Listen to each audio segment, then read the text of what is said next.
So you have all had, all of the previous speakers have been my teachers.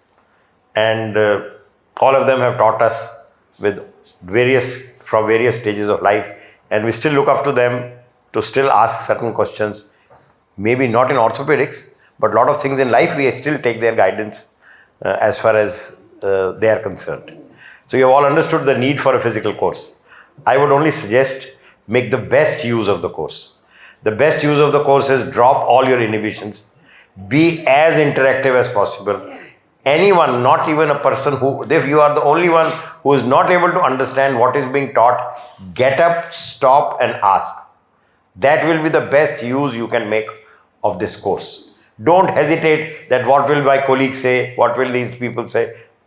That is irrelevant. That will become relevant only when you go to the exam, what the examiner will say.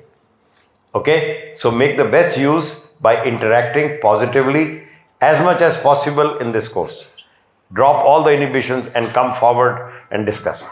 This is an opportunity. Take the best use to come forward and present the cases. And that is what I would say. The necessity and everything else you understand. All the best to you for this course. Thank you very much.